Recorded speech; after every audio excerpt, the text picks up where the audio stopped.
Okay. Hi, everyone. Ooh, good to see you all. Welcome to the 2025 Annual Conference and Book Fair in Los Angeles, California. I'm Jenny Young-Kropp, a member of the AWP Board of Directors. Here is a visual description of myself. I'm a middle-aged woman with brown hair and glasses, and I'm wearing a maroon dress. The Association of Writers and Writing Programs is a small but mighty nonprofit organization that amplifies the voices of writers and the academic programs and organizations that serve them, all while championing diversity and excellence in creative writing. I'm a member of the board of directors, but first and foremost, I'm a member of AWP. Membership provides me with writing resources year-round, but just as importantly, it allows me to support other writers, especially those who are just starting out. My membership dues help writers find meaningful careers and publication opportunities and make services like the Writer-to-Writer Mentorship Program possible. If you aren't already, I invite you to become a member today. We are delighted to bring you this event today. I'd like to acknowledge and thank all of our conference sponsors and the literary partners hosting this event, Blue Flower Arts and Anaphora Literary Arts. Our literary partners and sponsors allow AWP to present these extraordinary literary events and help us keep our conference affordable and accessible. Please join me in thanking all of our conference sponsors and partners for their support and participation.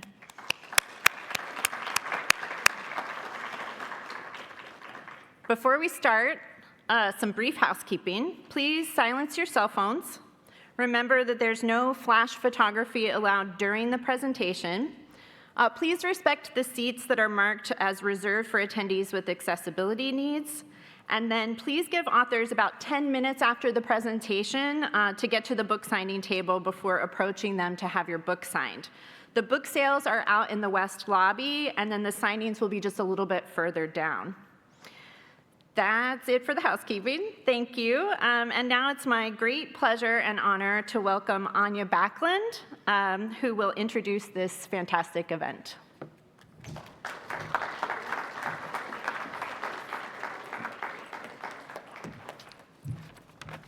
Hi, everyone. Thank you for being here. First, in the spirit of community, I want to invite everyone to wear a mask today. You can find some at the end of the aisles throughout this room.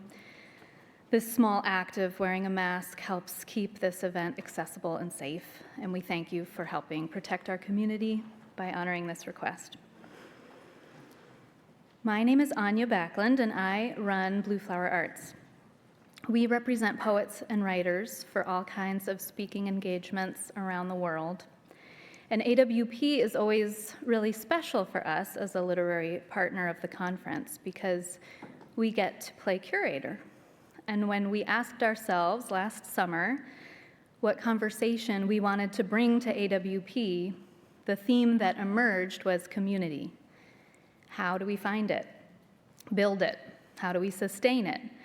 And ultimately, how do we show up and be our full, varied, contradictory selves and also be part of something bigger, something connected? In reflecting this week, I will admit that question of how to build community from July 2024 feels a little naive. We are here today as witnesses to accelerating ecological collapse, ongoing genocide, including in Palestine and Sudan, and surging authoritarianism here and abroad. Not that this wasn't the case last summer, but it's all grown increasingly impossible to ignore. So what could these questions, this exercise of ruminating on community, hope to provide us in a time like this? But I still believe it is community that builds us, sustains us, and offers us all a way forward. And that's important, and that's part of why we all showed up today. We need each other, and we need to figure out how to be together. This year, we are honored to partner with our friends at Anaphora Literary Arts, a nonprofit based here in Los Angeles that advocates and, yes, builds community for and with writers and artists of color. They offer residencies, retreats, symposiums, conferences, festivals, writing boot camps, and more. And the executive director and founder of Anaphora is the brilliant poet Mahtem Shiferraw, and she will be moderating the conversation today. Yeah. Mahtem will be joined by 3 Blue Flower artists whose work and actions have helped me think about community in new ways. They are Fatimah Asghar, the author of If They Come For Us, a poetry collection that explores themes of orphaning, family, partition, borders, shifting identity, and violence. With Safia Elhillo, they co-edited Halal If You Hear Me, an anthology for Muslim people who are also women, trans, gender nonconforming, and or queer. They also wrote and co-edited Brown Girls, an Emmy-nominated web series that highlights friendship among women of color.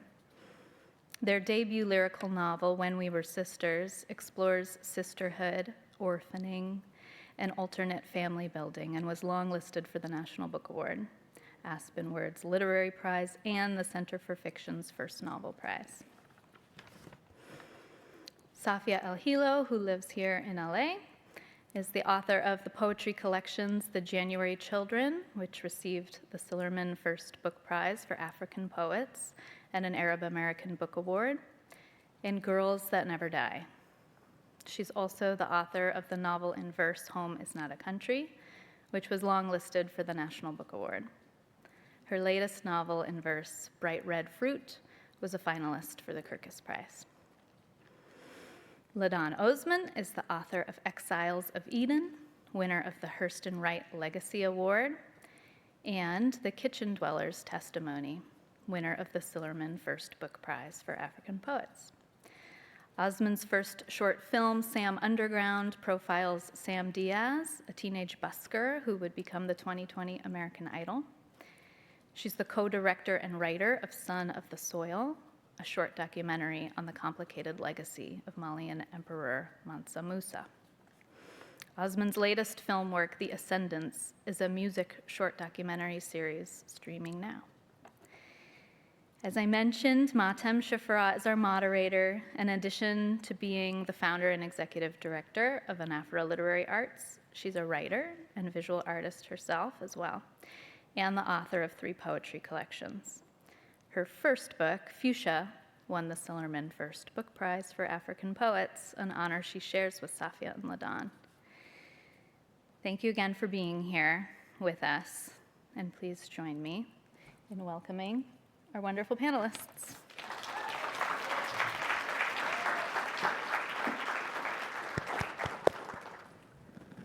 Can you all hear me? Oh, okay. Hello. Thank you and welcome. Thank you for being here on this lovely afternoon, and thank you, Blue Flower Arts, for bringing us together. I'm personally a big fan and advocate of your work, and we try to include it as much as possible at Anaphora, so this is a privilege for me to be here.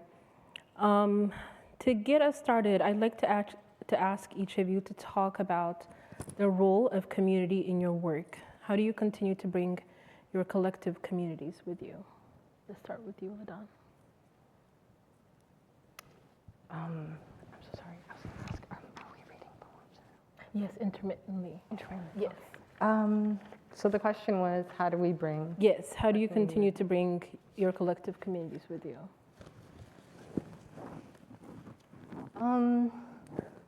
There's so much for me that would not be possible without community. When I was starting out in publishing, I think there are a lot of things that were circulating around, like, win a contest and you need to do this and you need to do that, and a lot of those things didn't really appeal to me, but coincidentally my first book did win a contest, as did Safia's, as did Mahtem's, and I think for me I can say that I'm very fortunate to be part of the African Poetry Book Fund, because it gave me what it was that I was looking for, to feel as if I'm part of a lineage, as if I can build something with others in publishing. And so that was one outward manifestation of something that was just true to my study and to my practice and the way that I do research. And it facilitated something for me in terms of like the social professional. But I mean, I don't think I'm ever alone. Like a good friend of mine, the artist, Joel Mercedes, one thing that they say is like, you're never alone. There are always the birds, there's the soil.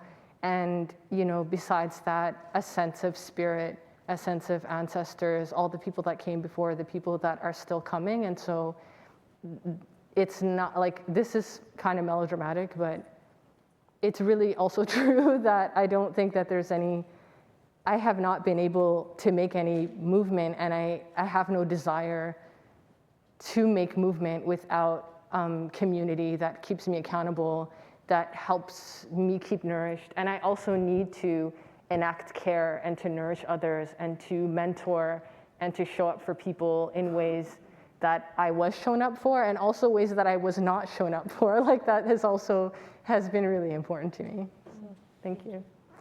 Yeah, I mean, I think that, I love that answer. And I think, like when we think about community, I think sometimes that can feel like a little bit of like an airy-fairy term, like what is this? And I think that because there's the idea of like an imagined community, right? It's like the community that you can't see, maybe the people that you don't know, but that you are somehow in community with. And that can be based on identity, or it can be based on, you know, different things, but things that connect you to people who are in parts of the world that you might never have had access to in other terms, right?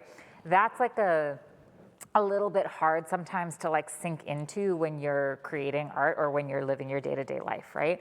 And then there's community that is like the people who you immediately interact with who are right in front of you. And I think like something that we kind of probably all experienced during COVID was like, who is my community? Like when the world shuts down, who am I writing for and who's writing for me, right? And I had a friend who told me this thing where she said, you know, Krista Franklin, who's an incredible poet and writer, told me this thing where she was like, community is the people who pour into you and who you pour into, right? That's what community is. It's very tangible, actually. It's not something that's theoretical. It's not some bullshit you read about in a fucking magazine. It's literally who are you speaking to, right? And that I think is something that I feel we get away from, right? Like when people start to kind of romanticize or talk about this term of community, they lose the connection of actually community is the people who I speak to every single day. It's the world that I'm shaped by. It's the people who like, when I'm sad, I call Safia, right? It's like the people, it's like that, right? It's literally who has your back and who do you have their back? Who would you ride to the end of the world for, right? And we are there, so who would you ride for? And I think on a slightly different tip, like, you know, all of us are poets and we work in different genres. And one of the genres that we work in is filmmaking, right? And in filmmaking, you cannot do shit by yourself in filmmaking. It is not theoretical. It's not whatever. It's a very tangible fact. When you are making film, you are very collaborative with the people around you. You're very community oriented. And it's because you are literally interacting with each other on a day-to-day basis and collaborating with each other in a way that goes beyond like any kind of theoretical idea, right? And I think that those kinds of artistic practices teach you a lot about community, because sometimes you're working with people that you can't stand and you're still in community with them, right? And you're working with people who you disagree with, but you're still in community with them. And we all have that in our families. Like there are people whose politics that we don't share, but we're in community with because they're in our families. And so I think the more that we can kind of stretch this idea of like taking community outside of this kind of romantic notion of community always has our backs, or we're always thinking the same things, or this is this kind of idealized version, and actually get into the nitty-gritty of community is all of these really complicated things, then we in ourselves build up the resilience to be able to show up for our communities and to show up in a way that's a little bit more grounded versus, you know, kind of in this theoretical space. I almost don't have anything to add to both of your beautiful answers. But I guess I'll say that I came to poetry through slam and spoken word. And so it has always inherently been a team sport for me. like you literally need other people to throw an open mic, you know? You need other people to assemble a poetry slam team. And so I know there's kind of this age-old stereotype of the like hermit poet alone in the tower, like Emily Dickinson, lonely talking to the devil or whatever. But that just has never at any point been my experience of being a poet. I have always felt very surrounded as a poet. And it, I think, is the thing that kept me in poetry. It's what took it from being like one of my 1,000 weird hobbies as a teenager to the thing that I decided to kind of wholeheartedly throw myself into, because it, those are the people that I wanted to belong to. And if, you know, my way of feeding that belonging was to like write a poem every week to show up to an open mic so I could see the same people week in and week out, then I was like, I'll write 10,000 poems, you know?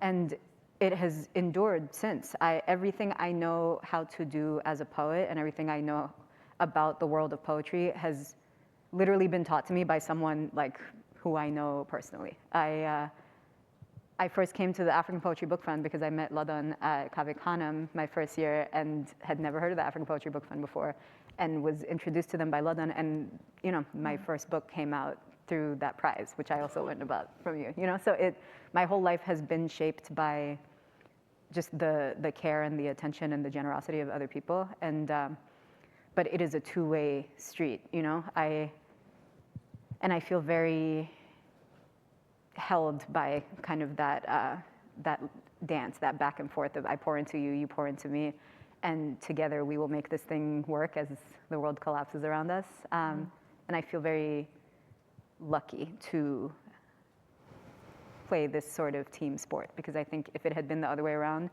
poetry maybe would have been like a weird, quirky thing I did for a year when I was 16, and then I figured something else to do after, you know. I just remembered that is how we met. Yeah. You know, how we met is actually there was a guy who really wanted to talk to Safia and nudged me out of the way, like off the sidewalk. And I was like, what the hell? Because I was just trying to get into a line to get some like froyo or something. And I was like, what's the deal?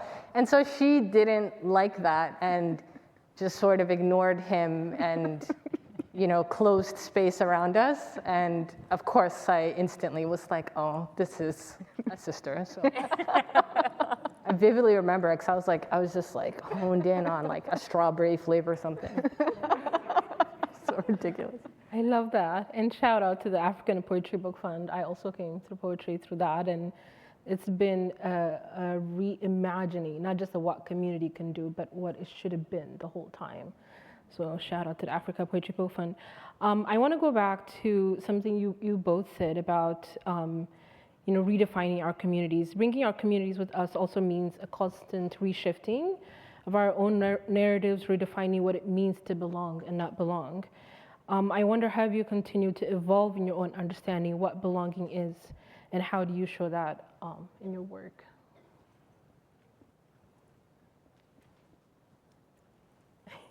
I can start. Well, I think it's so interesting because I think for so long, and some of my early work I wrote from this like really pain point and this wound of belonging, of not feeling like I belonged. And I think that not feeling like I belonged in many aspects, so not feeling like I belonged because my parents had died and I was an orphan and struggled to connect with certain things in my ancestry and in my family. Not feeling like I belonged because of like queerness and trying to understand queerness, and you know, also being Muslim, and like, so all of these identity traits that I think made me feel not a sense of not belonging in the US, and also within those specific identity traits.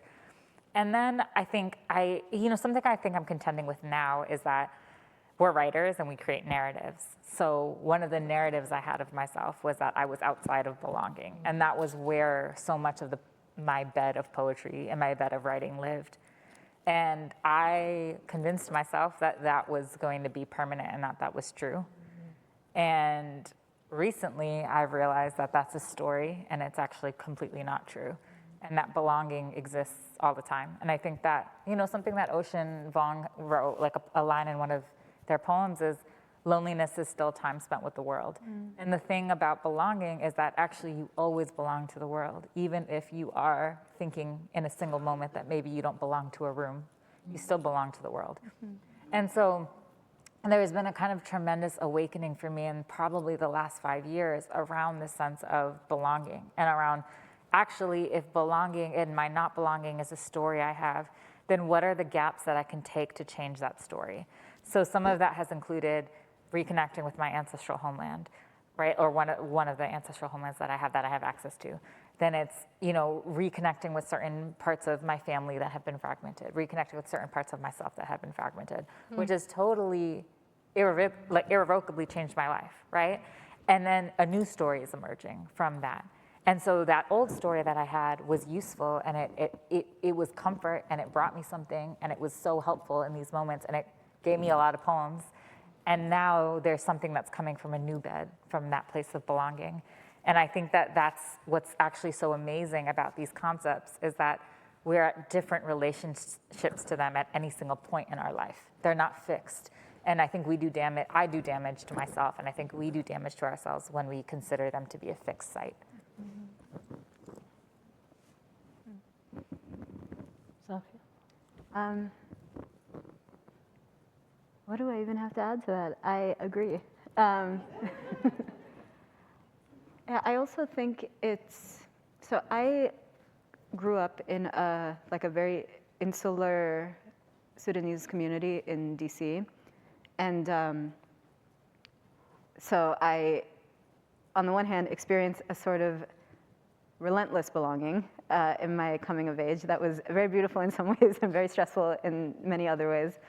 And I think one of the things that made me grow so attached to poetry and to the idea of being a poet and to the community of poets that I grew up with in DC is that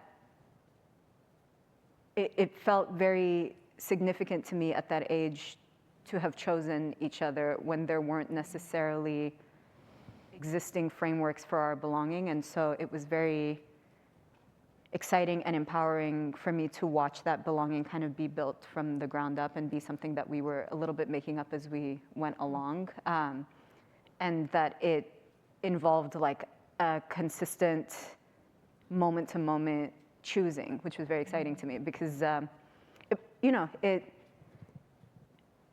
it didn't make it any less like solid or sturdy than the kind of older, more traditional sorts of belonging that I'd come up with, but it felt a lot closer to the bone because I felt like I had a hand in making that space instead of just being a child of that space with adults telling me about it. And that feeling, that kind of wanting to like roll up my sleeves and work on it with my hands, that kind of was where and when that feeling was born. And I try and keep the memory of that feeling alive whenever I feel myself kind of just like growing lazy in my ideas of belonging and being like, well, everyone knows I love them, so I don't have to pick up the phone or whatever, and trying to be better and more active about tending to that belonging.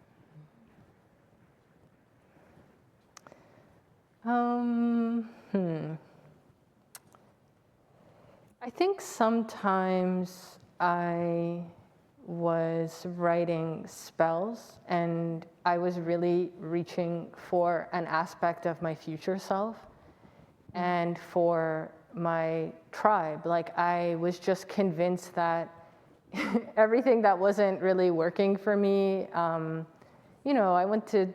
had good instructors. It was a great program, but the culture, like the MFA culture, and some of the things that were going on institutionally after graduating, I just never really found my footing when it came to a sense of connectedness and like my outward self when I was younger. And so I was just really thinking about, like, yes, of course, like belonging and building, but also like embrace. Like, where can I go to be embraced? Where can I go to be home? And really, I had no proof of it, but like having a sense that my sense of home could be local and it could be hyper local and hyper specific, but potentially global as well.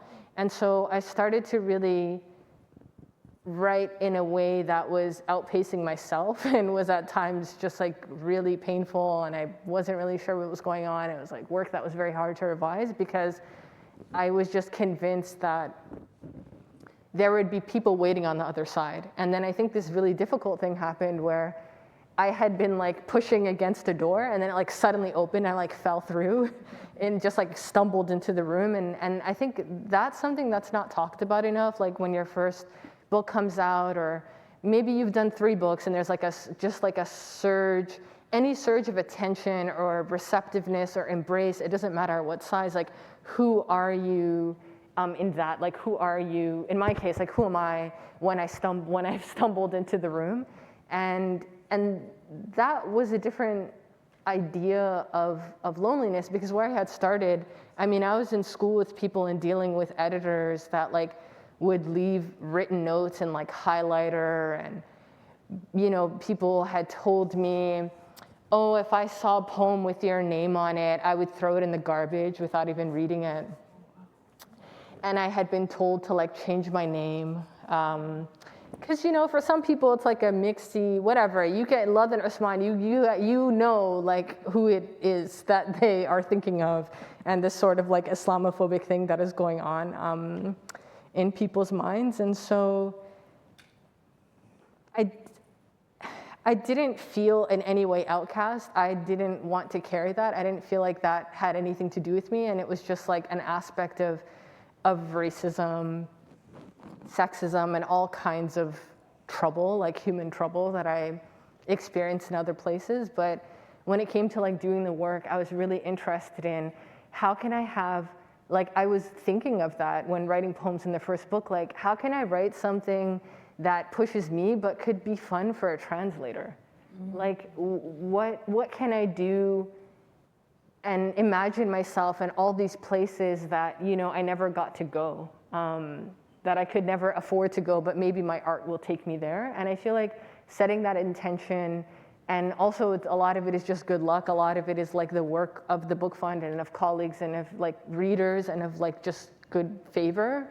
But yeah, I mean, I think a lot of the times I was thinking about embrace and a sense of communal embrace, like not only myself being embraced, but where can I go to embrace others? Where can I go to make the path a little bit easier for other people? And where can I share work and allow myself to be changed? So if I go to a poetry festival in Nigeria, I go to Turkey, or I'm doing something in Berlin, like whether it goes well for me, it doesn't go well for me, like how can I take all of that and go home and transform myself so that I'm a poet like of the world, like I'm a poet who is in the world and is straddling all of these ideas of invitation and making my own invitations and allowing myself to just be as porous as possible while still taking care of craft, while still like not allowing a bunch of weird ideas to enter my brain when I'm alone at my desk. Because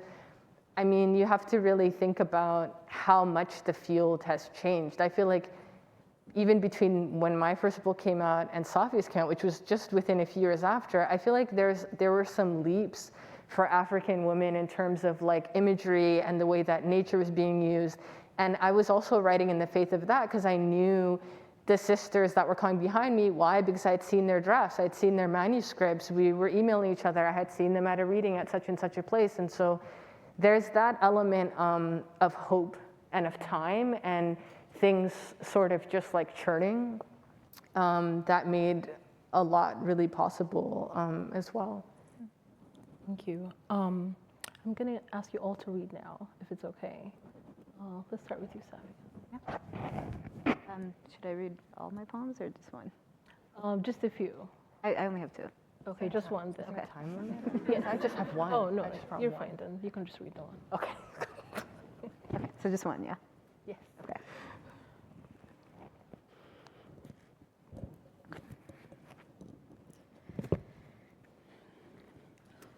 This poem is called Spring, and it's after Louise Glück. It's late now. It's early. No way to know which season it is of the total years of my life. Weren't we only just 19, Tanya and I? Wasn't she only just alive, long-limbed and cross-legged on my dorm room floor? Wasn't it springtime of a year so unlike this one? 13 years past. Pool nights in line outside the Nuyorican, hoping to make it on the list. Wasn't it a Friday night like this one? And the only people I wanted to love were poets, earrings swaying against their necks, dancing in the dark of the room where we all knew each other's secrets. Weren't we all just at that party? Wasn't I only just 18? Pointed northward on a Chinatown bus to that city to watch Aiello on stage at the Apollo. Wasn't she only just alive, smoking with Kimon, asking me my favorite song, cackling on the apartment floor? Wasn't Aziza just alive, sprawled on the air mattress we used as a couch? How is it that that was long ago? How is it I am on the other side of it, long ago? How did I leave that city, that time when we were all together, everyone alive? Wasn't the dream to be a poet? Wasn't the plan to live forever? Our powers newly acquired, newly in love with what we could do. Didn't we all belong to each other, to that work, going after to the pizza shop to recite what we'd memorized? Weren't we all just there? Wasn't it warm outside? Wasn't the road long and clear ahead? Isn't it early still? Isn't it late? And why am I still here? Did I survive or was I left behind? And what season is it that we are no longer together and some of us have gone?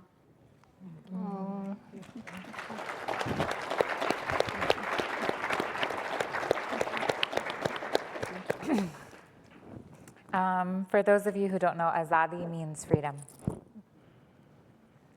What does it mean to be free? I sip coke at my papos, Azadi on the wall of the university. Free Kashmir sprawled, Azadi on my body. When I walk the streets of Lahore, men stare. Can I write the poem that makes me free, that brings Azadi to my lips? I say I want to drink from its waters, but I know what it means to be human and dumb, to pray and when Azadi comes to shun, to judge and say, not like this. Control, a bitch deeply unfree, that sticks me in my own mind. Azadi, I plead, come help free me from me. What an overworked God, the policeman's gun turning towards the sand, the ocean's Azadi crashing blue wave after blue wave into the fishing boat, thieving life from its water.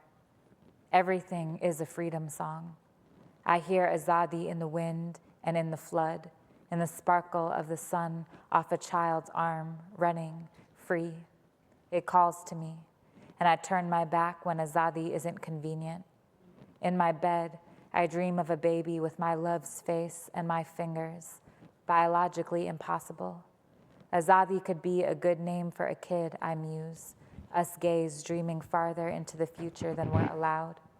Our pretend kid, Azadi in a way that dances like a ghost at the edge of my dream.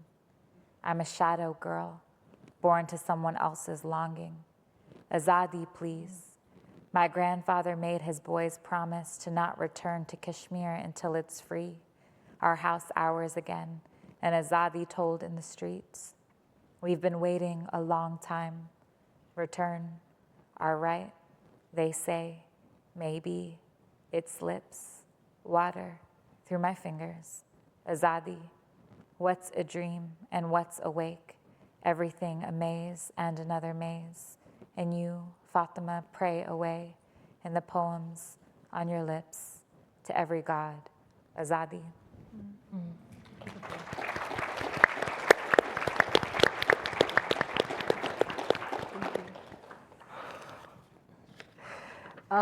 Thank you so much to Mahtem and Anaphora and Blue Flower for hosting us. I slightly misunderstood the assignment, so I am just going to read one longer poem today about the siege on Gaza. And so One thing that I just wanted to say is all of the imagery in this is from first-person accounts or from the news, from different videos, and all of these things pretty much happened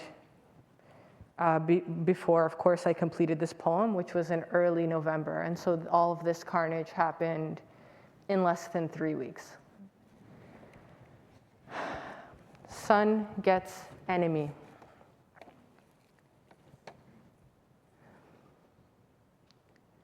They said the men are enemies, the women are enemies, the children are enemies, the unborn are enemies, the cats are enemies, the fishing boats are enemies, the bakery and its bread are enemies. The hospitals and holy houses are enemies. The fuel is an enemy. The water is an enemy. Yes, the water. For the rain fell, and the mud and the roads conspired against them. They sat in the night, stuck, and the full moon glared down at them, but only once since the start of their aggressions. The sun, however, refused to fix its face day after day. There was hardly a cloud across its furious brow. Oh, if they could take the sun, they would. For it defied them and powered the people's batteries, who then lit each other's roads and rescues and surgeries, and further recorded and otherwise transmitted their devastation to others still, who immediately recognized their fellow civilians. So they turned to the sun and launched missiles which fell short, and felt the rage of those they rendered enemies. But they knew it was not a righteous rage, for the sun was as impassive as a great mirror. And all their metal, in all its deadly forms, benefited them nothing. So they turned again, for this is not a new ritual. They turned in wrath against what the sun does, starting with the farmer Bilal, then to his olives and herbs, then the water that feeds them all, grasping wells with bulldozers like they sometimes grasp windpipes, but it was not enough. So they turned against everything and everyone the light touches, not only the giant red teddy bear in a forlorn square that used to be a city block, but they also hunted the child that had clung to it and the parents that had brought it home, but even that wasn't enough.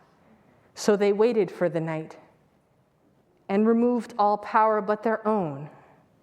But this did not decrease the light of the people whatsoever, nor their screams and prayers bouncing off concrete, nor the cell phones discreetly, meticulously, miraculously transmitting this horror to everyone, nor did it lessen the darkness inside of them, which was not the darkness of night or the void of outer space, which are each alive and natural, but another empty and matte thing we call darkness in English, because English hates people of the sun who are generally called dark or black.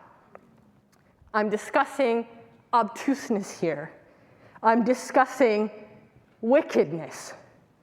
Anyway, the dimness did not feed them, so they tried to match the force of the sun with many tons of munitions. Yes, they wanted to recreate the Japanese flag over a Gazan sky, but it wasn't working. So they tried to recreate Hiroshima, but it wasn't satisfying somehow. So they settled on a line of fire visible from airplanes and satellites, the creation of which their people cheered each time until households were hoarse. Yes, they were cheering until other households were silent forever, because in fact, they had killed off the last precious vessels of a particular DNA. And they sent down white phosphorus, which their people safe in their homes cheered on like fireworks, cheered like children enjoying bioluminescence in an aquarium, all in an effort to dazzle the eyes and flesh of every witness. It was all in an effort to imitate the sun, which they could not make answer to them and which refused to cover their shame, and rose at its prescribed time, despite their lust to bombard for one night, plus 1,000 for good measure. Then they also doused the battered ground, because the earth, too, should never again receive sunlight, and grow trees and flowers that may one day speak to their own seeds, to their own tender stalks. Let me be clear and say, to their own children, who they already imagined playing on reconstituted craters, playing in a driveway, or on a boardwalk that is, in fact, a mass grave.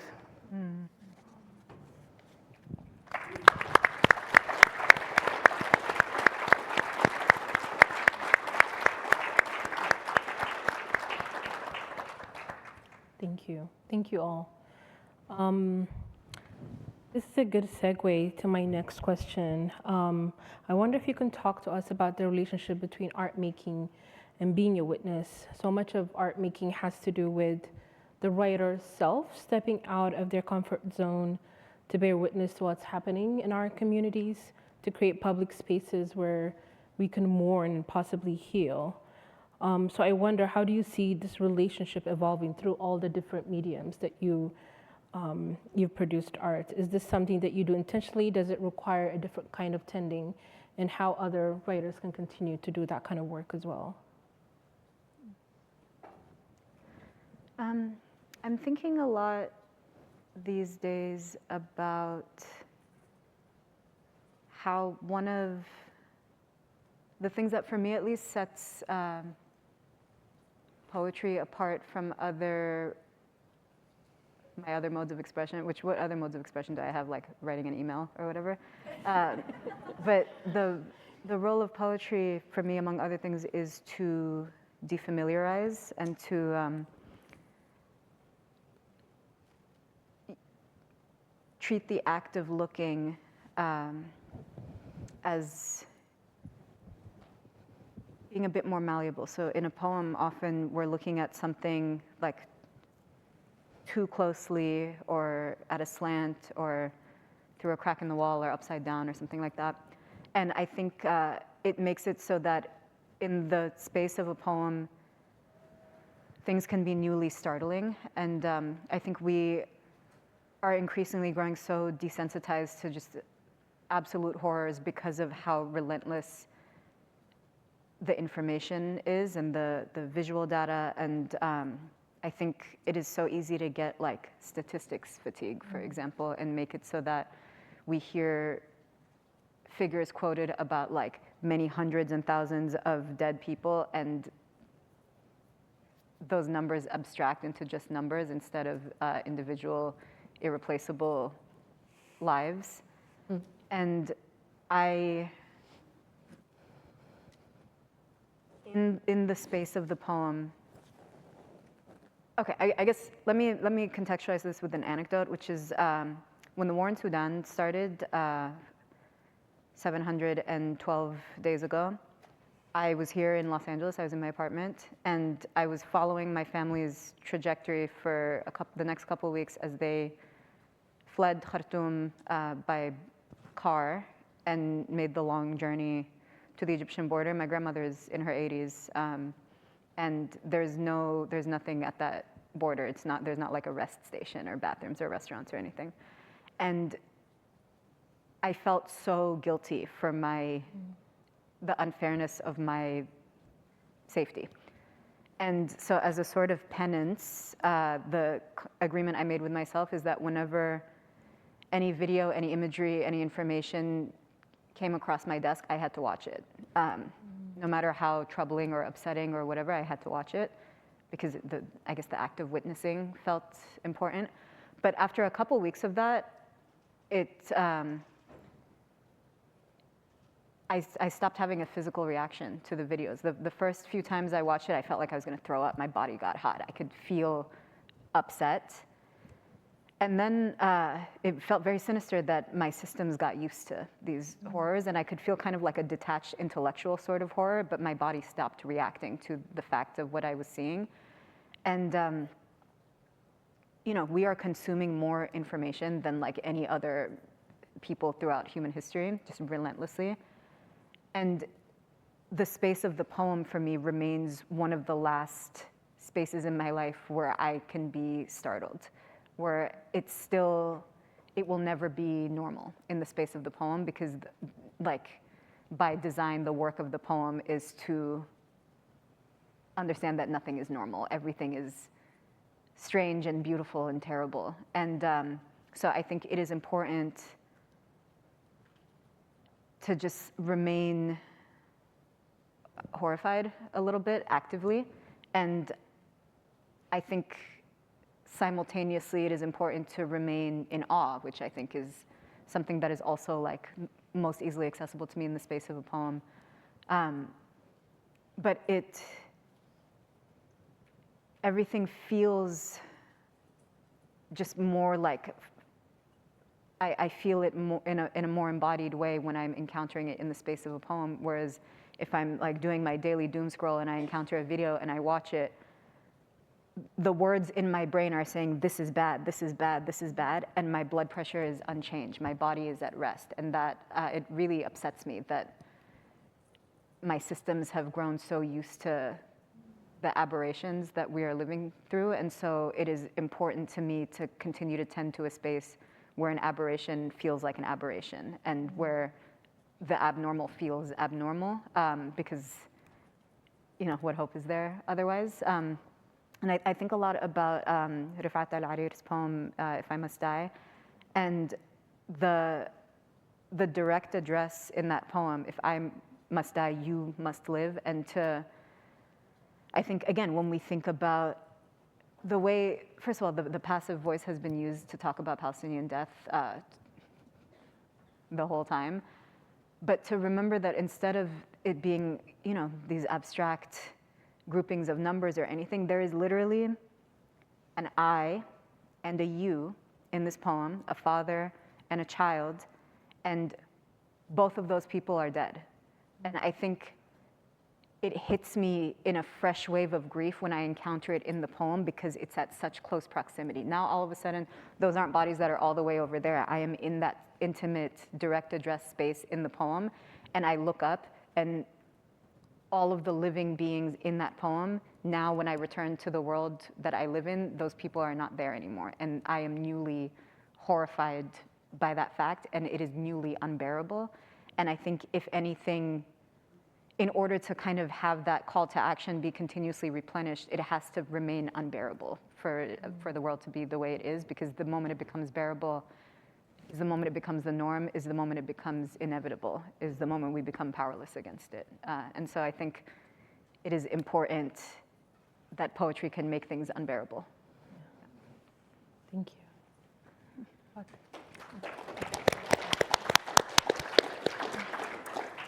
Yeah, I love that answer, Saf. And I think that, I mean, it's so interesting because I'm going to answer very authentically how I feel in this moment.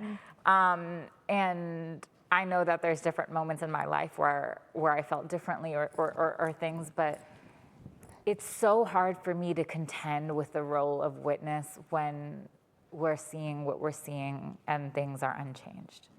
It's really hard for me to contend with the role of witness when we see videos of people being massacred at large and there's still Zionism.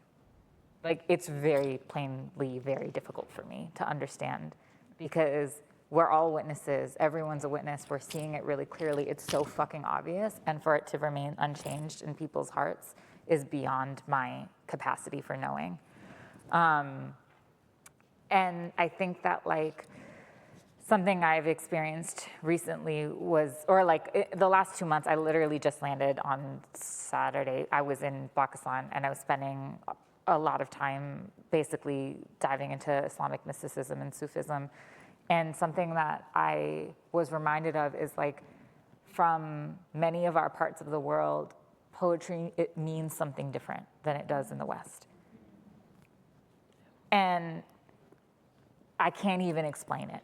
Right? Like, when you come from my part of the world and you say you're a poet, the way that people treat you is different. And people go visit the shrines of poets to pray. And like the poetry is just so beautiful. And like when you think about it, like the kind of relationship that Sufism has with poetry was that this language was the language of the divine that was being brought in. And if you could create a poem, you're creating a kind of spell and a kind of love letter and a kind of longing. And so being in Pakistan and being there and hearing these poems, because these poems are not dead poems. They're poems that are sung in qawwali. They're poems that are sung in songs. They're poems that are sung in folklore. They exist in the fabric. Common people recite you poems when they talk to you. It's so palpable how deep poetry is there. And, you know, there's something too about, so I was, where I'm in Punjab, it's the land of the 5 rivers, right? And these 5 rivers are deeply, deeply sacred. They're really, really, really beautiful, and they're very important. And one of the rivers, the Ravi, since partition, they put a canal because it's divided, and now India controls the water supply, right? And so the Ravi is dried up in Lahore, and it's completely garbage filled and dried up. And, you know, this is the river that Guru Nanak, like of Sikhism and also a Sufi saint, sang these songs to the Ravi that were love songs to the Ravi. And so being there and sitting at the bank of the river and hearing people sing these qawwals and sing Guru Nanak's poems to the river and seeing it dried up and garbage filled, that was a level of witness where I was like, oh, like these poems, you don't know what happens in the trajectory of a poem's life, right? This poem from 500, 600 years ago is being sung actively here, and now look at the state of the river. And that level of witnessing too is something where I was like, right, like you have such a long kind of history of what the poems were when they were interacting with land, when they were interacting with spirit, when they were interacting with all of this stuff. And you can see the way that those things have changed. And that's also witness. But there's no way to account for that. And so the poems, when I'm writing a poem, I'm not considering my witness. I'm not considering what my witness will be, because I don't know. What will it be in 10 years? What will it be in 20? What will it be? I have no idea. I have no idea what that poem, the ripple of that poem is going to be. All I can do is say, this is what I can do in this moment. This is what I feel in this moment. This is how I am in this moment. And then allow for the witness to ripple on its own, right? And I think for all of us, like, that to me feels like the extent of what we can do, right? Like, I'm sure Guru Nanak did not envision me sitting at the river, hearing his words, contending with the fact that the river is dried up and holding that in my heart, right? I'm sure he could never contend with the fact that the river could even be split in that way, right?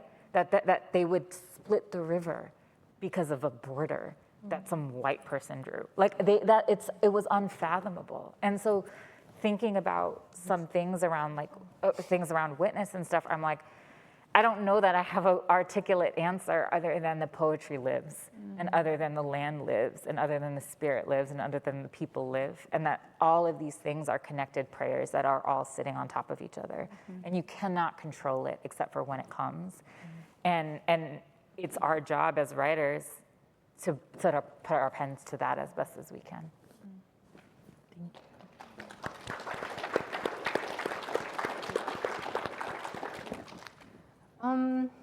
Thank you so much for these wonderful questions and for moderating. Yeah, I mean, I would definitely echo what you both said, and thank you for such beautiful, thoughtful answers. That there's so many ways that poetry can slow down time. Like, I know that it does that for me. It sort of rearranges time in lots of different ways. And then I can invite other people to do that too, but you know, that is possible through looking and how I approach looking, and through the meditative act of looking and then looking again. And so how do we invite people to do that? And sometimes it's just very basic. Like, this happens to me all the time. I was like in Accra, I think it's called Labadi Beach, I walked to the point of, I was just looking at the estuary, like where this like river like flows into the ocean. And so many people stopped because I was just like staring so intently at this, and they're like, what are you doing? And I'm like, I'm looking at the estuary. And then they just stopped to look too. Some people were on their way home, some people, you know, were clearly working, they had stuff with them, and you know, a couple of people just paused for a few seconds. Some people were like, this is a thing now that I'm gonna take, even though they've seen it probably hundreds of times, if not thousands, like I'm gonna take a video or a photo of it now. And some people stayed like at a distance. We didn't talk, they didn't ask me any more questions, and you know, for like 20 minutes and just stayed with me as I was looking. And so that was just such a beautiful thing to see in real time, because sometimes I get that feedback from poetry and even like a photograph even or something, but to be able to see and experience that in real time in such a almost like theatrical way was really, really beautiful. But there was also this thing of where the water was like rejecting some garbage on this other side, and it was like the water was breathing.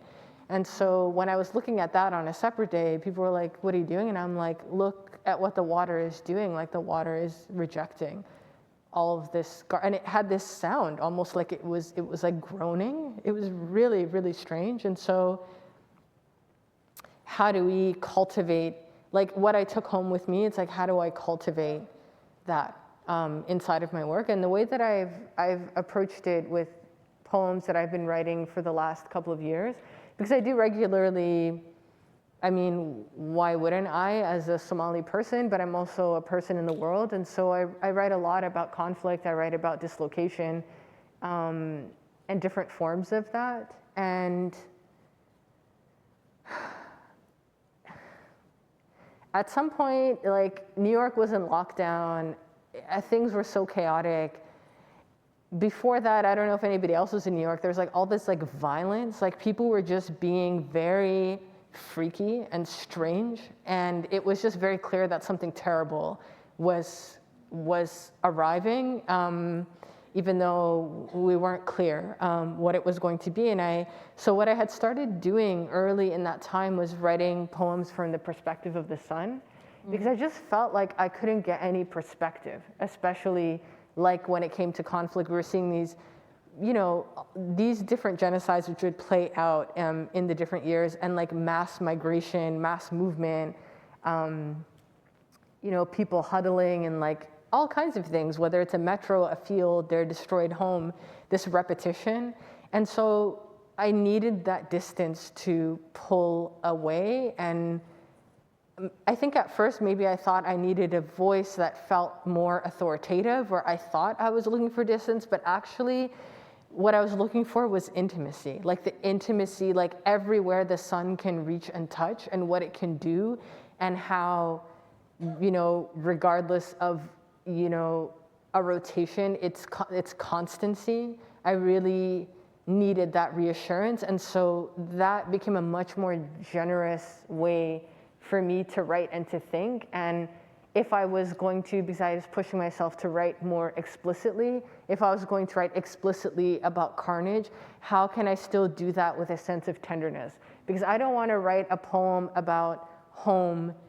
I don't want to write a poem that is thinking about any conflict anywhere and not be able to read it in front of people who have suffered these things. And so that's something that I really, maybe 10 years ago when I was writing some things about the Somali Civil War, I was like, I want this to mean something and to feel mystic and emotional and deeply present for people who have passed through it. And, you know, to not, like, it's not important, my preoccupations, it's not important, my, I don't know what, discomfort, my guilt, my, like, Americanness, whatever it is that's going on. And so once I knew that that was possible, and that I encountered some elders who were like, oh, you wrote things, like it was really bizarre, because some of them, like I'd done this reading in London, and they were like, were you there? Because you sound so like Western. So we don't think that that's the case, and also it wouldn't entirely make sense, because of your age. And I was like, well, no, but I wrote from like there's a kind of genetic knowledge, and to allow dreams, to allow text to let everything sort of become an atmosphere. And so to get that feedback of these are things that I actually saw, or these are things that I dreamed, and to have that common experience was really, really powerful. And so I think for, this next project, which would be, a third book, a third collection, I imagine, it was it was like sort of how to, I don't want to traumatize people. Do you know what I mean? Like, I don't want to hurt people, even if I'm writing about difficult things.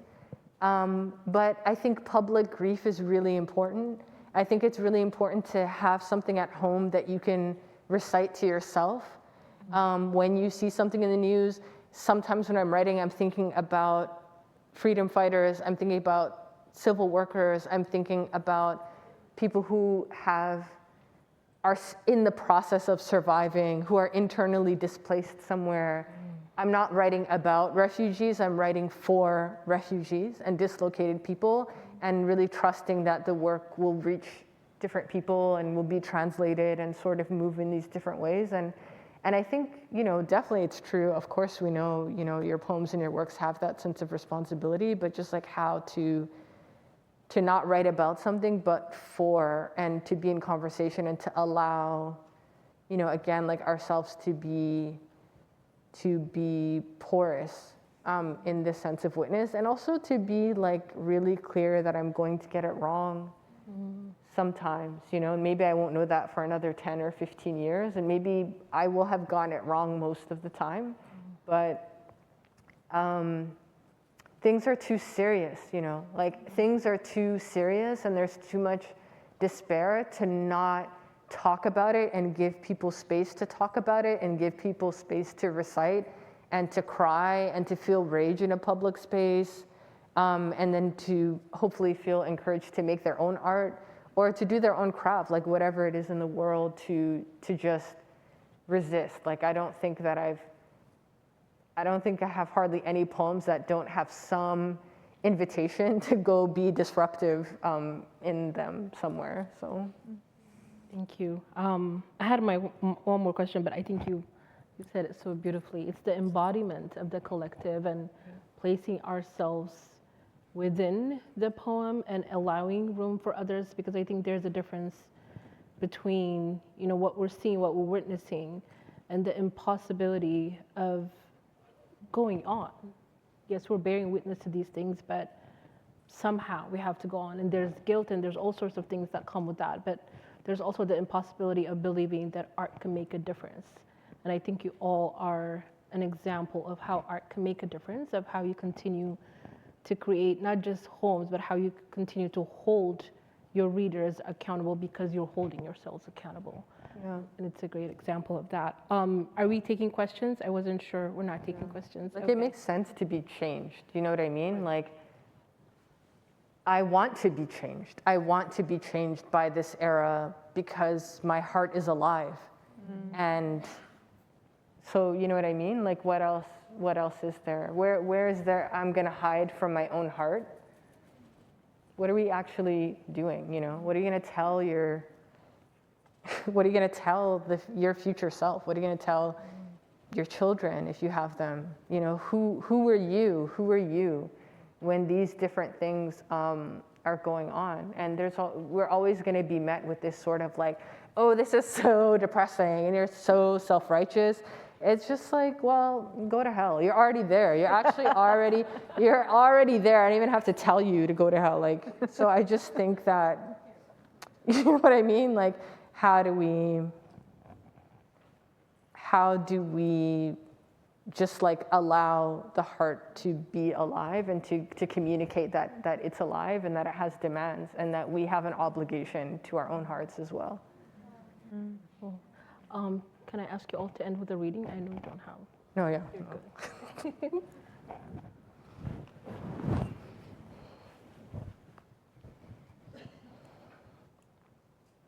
you want to go or am I going first? What do you want to do? I don't know. I can go first. I'm going to read a new poem that I've never read out loud to anybody. So, Yay! and it's like a first draft, so just bear with me. When I say the colonizers took my land, what I mean is by force they took me from my rivers. When I say the colonizers took my land, what I mean is the mountains knew me, then I was gone. When I say I am landless, what I mean is the orchards of my grandfathers are burnt.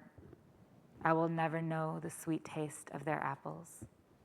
When I say I am an orphan, what I mean is my parents are dead. I can't remember the sound of their voice. I do not know their favorite color or movie, the shape of their mouths biting into fruit. When I say the colonizers took my land, what I mean is they broke the oaths of my ancestors, the promises they made to the rivers and to the forests.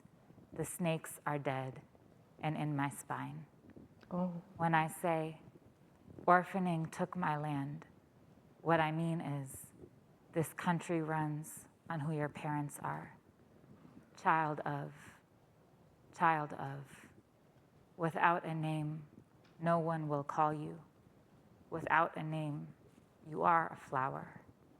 You are tree, flora and fauna.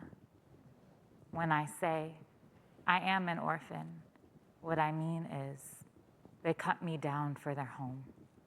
Like the forest, they forgot my name. When I say orphaning took my land, what I mean is my Baba had a village. I do not. My Baba had a Baba tongue. I do not. When I say I returned, what I mean is the farmer let me eat guavas from his field. He laughed at how fast I ate them. I devoured the seeds. I let them bloom in me. My American stomach got sick. The fruit wasn't washed with bottled water. When I say the colonizers took my land, what I mean is by force, something broke. I sat for years in its shadow. I prayed for a way out. When I say I returned, what I mean is the river was littered with plastic. The forest had been renamed. The snake in me died. I shat for days. My knees turned to snow. The sun god birthed my eye. When I say I returned, what I mean is the white woman told me in Pakistan the veil is thin between the unseen and seen. Be careful, she urged. You have to know what you're looking for, or you'll get lost. She told me to follow the man from Jordan, or else madness. When I say the colonizers took my land, what I mean is I was lost. In my hand, their map. When I say the colonizers took my land, what I mean is madness. When I say I returned, what I mean is madness. When I say madness, what I mean is.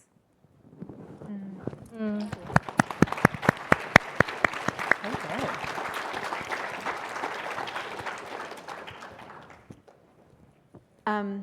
This poem is called Roll Call, and for context, Fatih and I and some other poets were at a very haunted residency in February of 2019. It was so haunted that the first night none of us could sleep.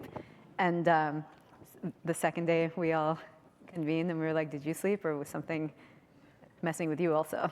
And then I wrote this poem. Roll Call.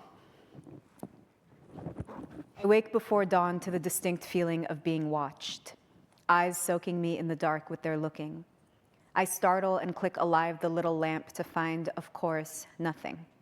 No one but the ghosts, someone else's haunting, someone else's ancestor, searching my face for another's. Later that night, we circle with votives and smoke, and Justin invites us to invite our people. We meet Fatih's grandmother and her slingshot, Hugh's grandmother, never named. I invite Mimnira, not as I know her only in pictures shown me when she died, slim-hipped and glamorous, her thick ankles crossed beneath the flare of a skirt. I remember her instead as I knew her alive, her braid insistent in its blackness, heavy and falling down the back of the wheelchair, the wide insistence of her face, insistence of the kuhul painted around her eyes, fierce and strict as she was when I knew her. When I return to my bed, it is clear she has called the ghosts to order, and no one wakes me for the 10 hours I absorb dreamlessly into the dark, and I wonder where she was before I asked for her. I wonder why I think of my people as so far away, as lost to me in my leaving, as if the dead have any regard for the shallow geographies of the living, for the rootless borders of the living. If she was in the ground, then she was in the water. If she was in the Nile, she was in the Mediterranean, traveling upward in the direction of her older blood. Her own mother thought quietly to be Egyptian for the cream color of her capable thighs. And if she's in the Mediterranean, she's in the Atlantic, squeezing past the narrow corridor between Morocco and Spain, then across the open water and onto the land at the other end of the world with me. And outside, the ground is covered in snowfall, which is only water, frozen to little jewels, Munira among them. And I lose my coward's geography. I lose my loss and lose my being lost. I call upon my people and they arrive by snowstorm and rainfall and soft black dirt, red clay of the earth.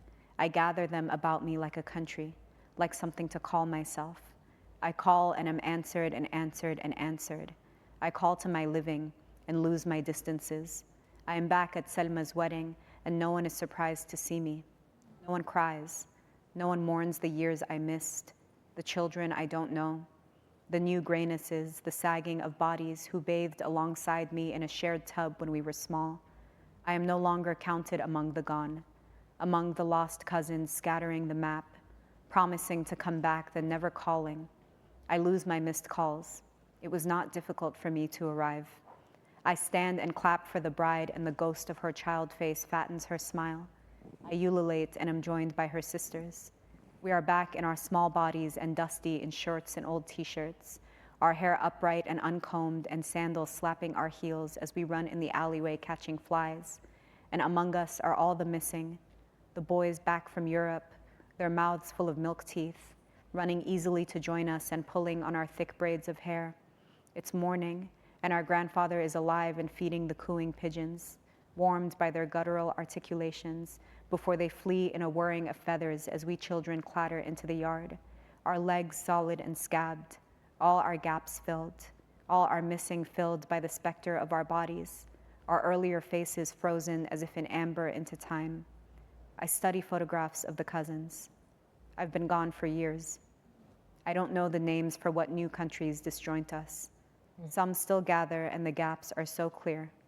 The spaces left by the dead, the missing, the disappeared, the diasporic, the out of touch, the ones who no longer speak Arabic, their children and borrowed nationalities.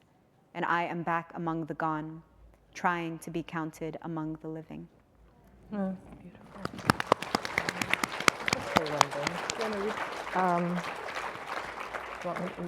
No.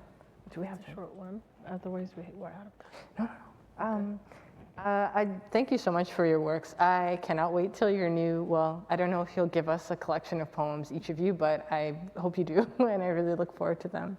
I just want to say 2 things. One is that I have 3 new poems in the new issue of Mizna, so if you're at the book fair, thank you. It's spelled M-I-Z-N-A.